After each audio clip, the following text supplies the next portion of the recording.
নাশকতাকারীদের বিরুদ্ধে শান্তি ও জাতীয় সংহতির পক্ষে রাস্তায় নেমেছে লাখ লাখ ইরানি। সশস্ত্র দাঙ্গা ও বিদেশি হস্তক্ষেপের বিরুদ্ধে কড়া বার্তা দিতে সোমবার ইরান জুড়ে অনুষ্ঠিত হয়েছে বিশাল গণবিক্ষোভ। প্রথম প্রহর থেকেই জাতীয় সংহতি, শান্তি ও ভ্রাতৃত্বের প্রতি সম্মান শীর্ষক ব্যানার নিয়ে তেহরান সহ দেশটির বিভিন্ন শহরে ছড়িয়ে পড়ে এই গণজমায়েত। রাজধানী থেকে শুরু করে দক্ষিণ পূর্ব ইরান পর্যন্ত লাখ লাখ মানুষ অংশ নেয় এই দাঙ্গা বিরোধী মিছিলে। এর মধ্যেই দেশটির অর্থনীতির বিপর্যয়ের প্রতিবাদে শুরু হওয়া বিক্ষোভ পরিস্থিতি সম্পূর্ণ নিয়ন্ত্রণে নেয়ার দাবি করেছেন ইরানের পররাষ্ট্রমন্ত্রী আব্বাস আরাকচি।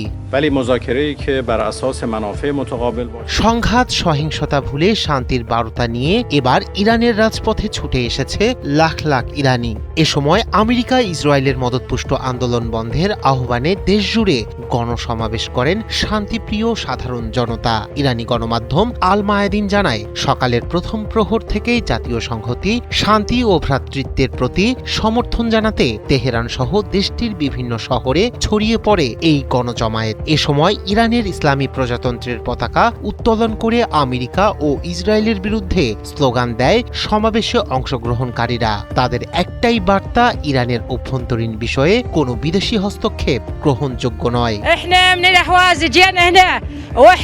রোববার সরকার ও ইসলামিক রিভলিউশনারি গার্ড IRGC দেশবাসীকে জাতীয় সংহতি সমাবেশে অংশ নেয়ার আহ্বান জানায়। তারা স্পষ্ট করে জানায়, শান্তিপূর্ণ প্রতিবাদ জনগণের অধিকার, তবে দাঙ্গা, নাশকতা ও সহিংসতা কোনোভাবেই গ্রহণযোগ্য নয়।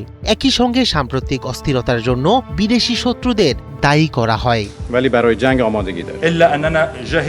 অন্যদিকে এই বিক্ষোভের মধ্যেই ইরানের পররাষ্ট্রমন্ত্রী আব্বাস আরাকচি দাবি করেছেন, এখন সম্পূর্ণ নিয়ন্ত্রণে রয়েছে অর্থনৈতিক সংকটকে কেন্দ্র করে শুরু হওয়া এই আন্দোলন।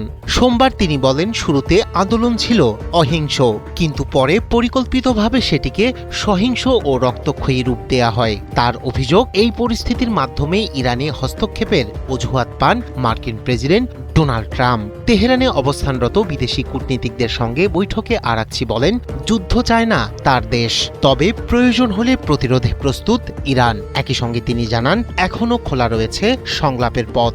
ইন্টারনেট সংযোগ বন্ধ থাকায় বিশেষ অনুমতি নিয়ে তার এই বক্তব্য সম্প্রচার করে কাতার ভিত্তিক সংবাদ মাধ্যম আল জাজিরা। বিশ্লেষকরা বলছেন, সোমবারের এই বিশাল বিক্ষোভ স্পষ্ট করে দিয়েছে, ইরানের বড় একটি অংশ সহিংসতা, দাঙ্গা ও সংঘাত প্রত্যাখ্যান করে শান্তি, স্থিতিশীলতা ও সার্বভৌমত্ব রক্ষার পক্ষেই অবস্থান নিয়েছে।